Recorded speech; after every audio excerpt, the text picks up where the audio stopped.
সুদীপাকে মারার জন্য পুরোহিতের নাম করে চৌধুরী বাড়িতে এসেছে কুন্তলা। সব সত্যি জানার পর সুদীপাকে মারার আগে কুন্তলাকে হাতে নাতে ধরে থানায় নিয়ে গেল আদিত্য।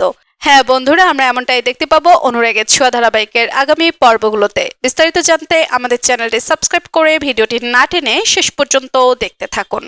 আদিত্য সুদীপাকে কলেজে ভর্তি করার জন্য নিয়ে গেলে আদিত্যর বাবা এটা কোনোভাবেই মানতে পারে না। সঙ্গে সঙ্গে কুন্তলাকে ফোন দিয়ে বলে ওঠে, মা আপনি এটা কি করলেন? আপনার তো কথা ছিল আমাদের বাড়ি থেকে সমস্যা বিদায় করা, আর ওই মেয়েটাকে আপনার সঙ্গে নিজে শেষ করে দেওয়ার। কেন আপনি পারলেন না? আপনি আমার ছেলের পক্ষ নিলেন কেন? তখনই কুন্তলা শান্ত মাথায় বলে ওঠে, এখনো সব সুযোগ হারিয়ে যায়নি। ওই মেয়েকে আমি চৌধুরী বাড়ি থেকে সরিয়ে ছাড়বো, কোনো চিন্তা করবেন না। আমি আজ সন্ধ্যাবেলা আপনার সঙ্গে দেখা করব। অন্যদিকে দেখা যায় মেডিকেল কলেজে আদিত্য নিজে সুদীপাকে অ্যাডমিশন করায়। এরপর কলেজ থেকে বেরিয়ে আসার পরে সুদীপা আদিত্যকে বলে ওঠে, আপনি কেন আমাকে মেডিকেল হোস্টেলের জন্য ফর্ম ফিল আপ করতে দিলেন না?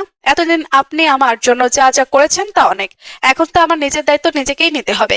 সুদীপাকে থামিয়ে দিয়ে আদিত্য বলে ওঠেন, না, আপনাকে এখন থেকে চৌধুরী বাড়ি থেকেই ক্লাস করতে হবে। এখন আপনার বিপদ কেটে গেলে আমি নিজে আপনাকে হোস্টেলে দিয়ে আসবো। কথাটা শুনে সুদীপা অবাক হয়ে যায় আর সঙ্গে সঙ্গে বলে ওঠে, কিসের বিপদ? আমার আবার কিসের বিপদ হতে পারে? তখনই আদিত্য বলে ওঠে, সুন্দর জেল থেকে পালিয়েছে। সুন্দর যে কোনো সময় আপনার উপরে হামলা করবে।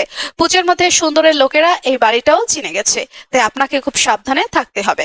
কথাটা শুনে সুদীপা সুন্দরের উপর আরো রেগে যায় এবং আদিত্যের সামনে বলে ওঠে, ওই সুন্দরকে আমি নিজের হাতে শেষ করব। সুন্দর আমার বাবাকে শেষ করেছে, তাকে আমি ছাড়বো না। আদিত্য তখন সুদীপাকে শান্ত করে বাড়িতে নিয়ে আসে আর সুদীপা গাড়ি থেকে নামা মাত্রই আদিত্য বলে ওঠে, আমি এখন অফিসে যাচ্ছি, আপনি ঘরে গিয়ে একটু আরাম করুন, পরে আপনার সঙ্গে দেখা হবে। এই বলেই গাড়ি নিয়ে তার ডিউটিতে চলে যায়। এদিকে সন্ধ্যাবেলা কুন্তলার সঙ্গে আদিত্যর বাবা দেখা করে আর সুদীপাকে শেষ করার বিষয় নিয়ে কথা বলতে লাগলে ঠিক সেই সময় আদিত্য বাইরে চলে আসে। পেছনের বাগানে দুজনকে দাঁড়িয়ে থাকতে দেখে আদিত্যর মনে হতে লাগে সুন্দরে কোনো লোক হতে পারে। সঙ্গে সঙ্গে সেদিকে গেলে তার বাবাও কুন্তলার সকল কথা শুনতে পায়।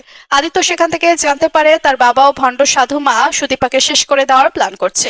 তখনই আদিত্য মনে মনে বলে ওঠে, এই ভণ্ড সাধু মাকে আমার উচিত শাস্তি করতে হবে। এরপর আদিত্য কাউকে ফোন করে বলে ওঠে, আমি একটা ছবি পাঠাচ্ছি, এই ছবির মহিলাটার আমার সকল ইনফরমেশন চাই। তো বন্ধুরা, তোমরা কি এমনটাই চাও আদিত্য যেন এভাবে কুন্তলাকে উচিত শিক্ষা দেয়? কমেন্ট করে জানিয়ে দাও তোমাদের মতামত। ভিডিওটি ভালো লাগলে লাইক কমেন্ট শেয়ার করুন। আমাদের চ্যানেলে নতুন হয়ে থাকলে চ্যানেলটি সাবস্ক্রাইব করে রাখুন, যেন অনুরাগের ছোঁয়া ধারাবাহিকের যে কোনো নতুন আপডেট সবার আগে পৌঁছে যায় আপনাদের কাছে। ধন্যবাদ সবাইকে।